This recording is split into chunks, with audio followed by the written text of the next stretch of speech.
Hey, what's up, lightboltjoe here. Today we're going to discuss the 2023 Universal Illumination original film, the Super Mario Brothers movie. So, hour and a half long, goes super quick. When this first was announced that Chris Pratt was going to voice Mario, we were all like, why? And then when it was announced that he was not going to be doing the iconic Mario accent, we were all like, why? And then the writers were kind of just like, just wait and see.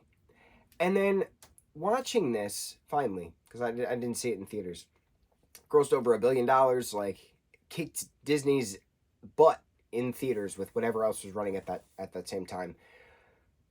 It makes sense why Chris Pratt and Charlie Day voicing Mario and Luigi do not have the caricature accents, how the story is brought about. So the story is brought about very smartly. Very smart. I didn't know the story, like how this movie was going to come about, bringing in all these different video franchises together into this Mario universe. How's it going to work?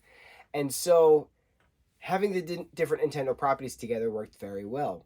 Mario and Luigi are brothers in Brooklyn, and they're starting this plumbing company, and they're putting these accents on as characters, as these Super Mario brothers who are plumbers for a TV spot commercial, right? Their family is kind of making fun of them about it, but they're going to do it, and their trademark is their white gloves kind of a thing, right?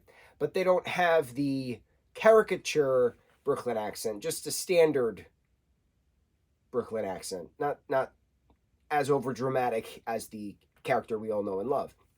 So having them as real life people, this is all CGI, but having them as real life people playing characters, it makes more sense. So then there's stuff that's happening throughout Brooklyn. Mario and Luigi are going through the sewers to help fix this plumbing issue that Brooklyn is having, and they inadvertently get sucked into a great tube, landing into Mushroom King. Well, Mario lands in Mushroom Kingdom.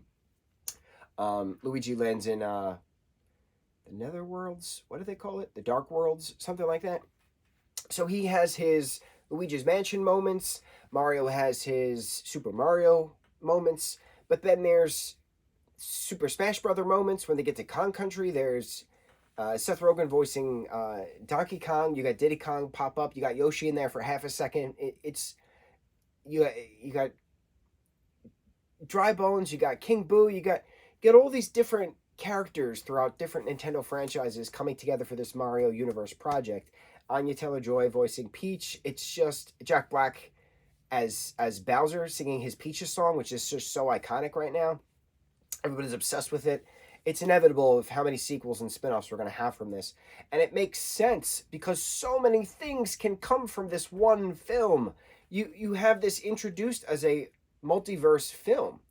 And Peach even says there's different galaxies with different stars. You know, who's to say where I'm from? Because we get a little backstory, how Peach wound up in Mushroom Kingdom, how she became the princess of the Toads.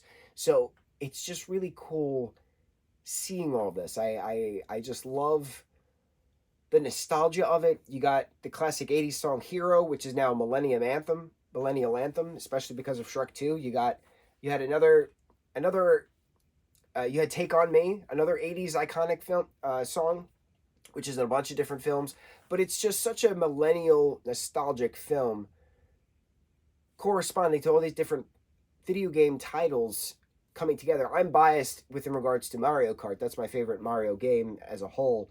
And so the Mario Kart scenes, especially driving on a Rainbow Road, bro, I got chills.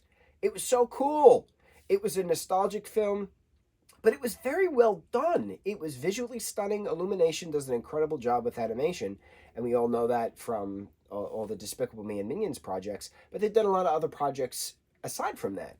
So they're one to be reckoned with when in regards to quality, in regards to quality of projects for animation.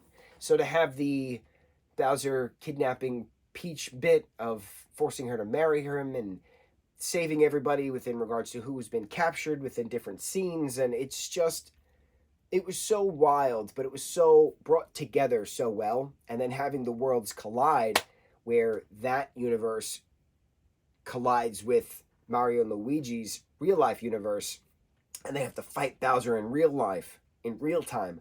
what happens next. So that was pretty cool too. So I'm very impressed with this. I'm definitely going to be watching this again and again and again and again.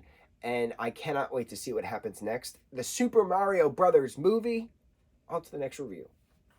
Mahalo.